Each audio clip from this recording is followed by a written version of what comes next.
ହେଗୁଡ଼ା କ'ଣ କରୁଛ? ଏଇଟା ନେଲ୍ ପଲିସ୍ ସରି ଯାଇଥିଲା, ତାକୁ ବସି ବିଲି ବିଲା କରି ହାତ ଗୋଡ଼ ଚାରିଆଡ଼େ ସବୁ ଲଗଉଛି ବସିକି ଆଉ। ଟିକେ ପାଣି ମିଶେଇ ଦିଅ। ପାଣି ମିଶେଇଲେ ହବ କି? ସ୍ପିରିଟ୍ ମିଶେଇଲେ ହବ।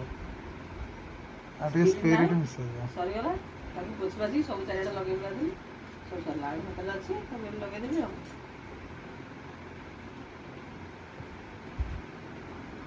ବହିପତ୍ର ଦେଖୁନ, ବହିପତ୍ର ପକେଇ ଦେଇକି ମୋ ଝିଅ ଯାଇଛି କୁଆଡ଼େ। ସବୁ ବହିପତ୍ର ସବୁ ପକେଇ, ବ୍ୟାଗ୍ ବୋତଲ ସବୁ ପକେଇ ଦେଇକି କୁଆଡ଼େ ପଳେଇଲା। ଶୋଇ ଶୋଇକିନା ଉଠିଲା, ଉଠିକି ବହିପତ୍ର ଖେଳେଇ ଦେଇକି କୁଆଡ଼େ ପଳେଇଲା।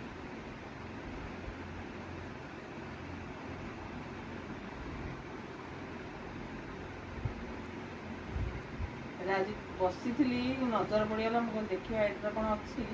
ଦେଖିଲା ବେଳକୁ ସେ ସବୁ ସରି ଆସିଲାଣି। ମୁଁ କହିଲି ବସି ମାରିଦେବା ଆଉ, ନେଲ୍ ପଲିସ୍ ଲଗାଉଛି ଆଉ।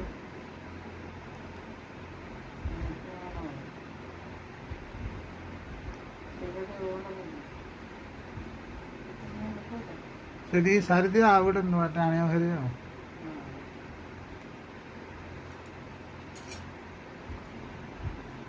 ଚାରିଆଡ଼େ ବୁଲିଲା ଚାରିଆଡ଼େ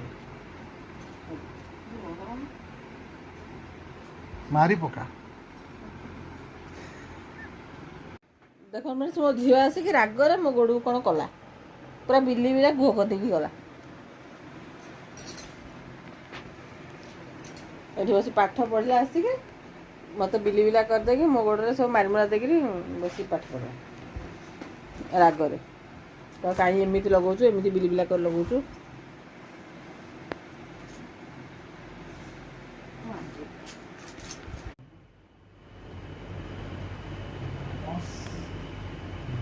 ଗୋଟେ ପିଲା ଏଠି ବସି ପାଠ ପଢୁ। ତା ଅର୍ଥ କ'ଣ? ତା ତ ଛତୁ। ଛତୁ କିଏ ଖାଇବ? ତୁ ତ ମୁଣ୍ଡ ମାରିକି ଛତୁ ଖାଇବ। MASHROM। କ'ଣ ମସରୁମ୍ କ'ଣ ହବ? ତୋ ମୁଣ୍ଡ ପୁରା ରାଗୁଛୁ କହୁନୁ। ମୁଁ ଚାଲିଲି ଏବେ ରୋଷେଇ କରିବା ପାଇଁ। ଗୋଟେ ପିଲାଟେ ଏଇଠି ପାଠ ନ ପଢ଼ିକି ପୁଣି ଗଡ଼ିଲା, ଧାଡ଼ିରେ ଲେଖିଲା ପୁଣି ଗଡ଼ିଲା।